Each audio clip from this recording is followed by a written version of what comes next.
Right now we are kind of at the beginning of the internet, and everybody is very optimistic, but also sort of cautious about what is that.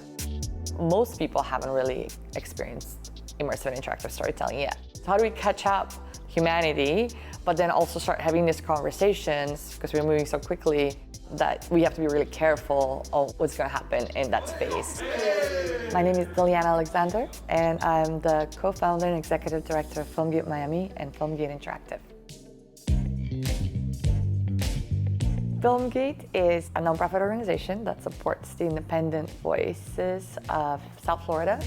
We have two festivals, the Short Film Festival that is specifically for Florida filmmakers.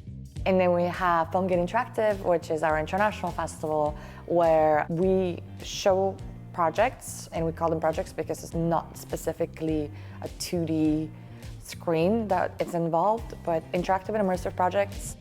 So the vision behind the Interactive Festival, first of all, is to show new and emerging technologies and how these technologies can be used to create interesting and new narratives. So it's not only to highlight the technology itself, but the strategies that are used with these technologies to create narratives that perhaps several years ago were impossible or unheard of, or just no one thought of.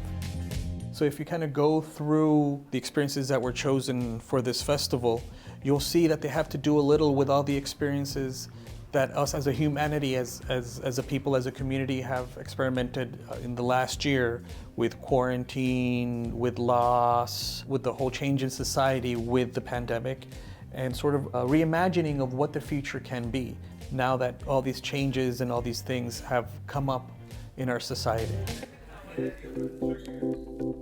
There's a lot of anxiety, right?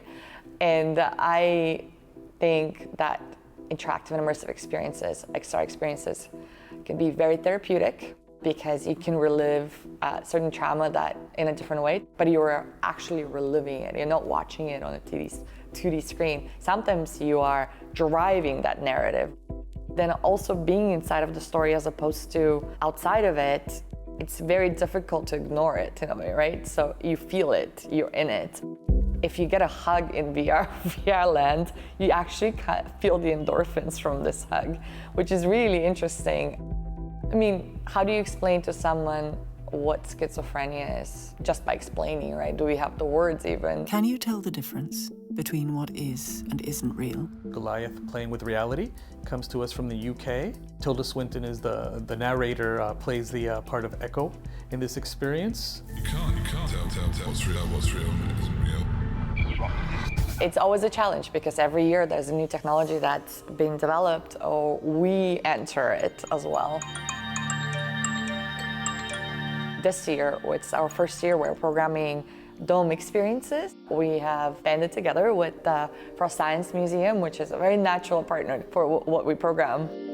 This is the first time we're also figuring out how do you program for that? You know, how do you tell stories in a dome? It's not a laser show, it's an actual virtual story that happens around the audience. We will have a presentation of the Smartphone Orchestra, which is an interesting experience in which everyone will be able to control how this orchestra or be a part of an orchestra on their cell phones. I love the combination of outdoor and also indoor experiences that we're presenting.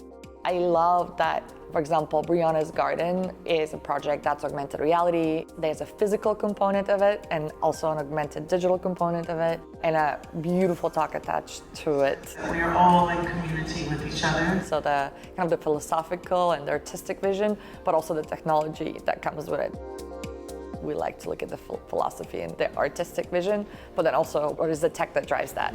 How does this exist? I didn't know about this. These are things that are changing every year, so it's very, very exciting to see what's going to happen next year. How does it become more democratic, cheaper, lighter, easier for audiences that are maybe not as tech forward and experimental to deal with? Whoa!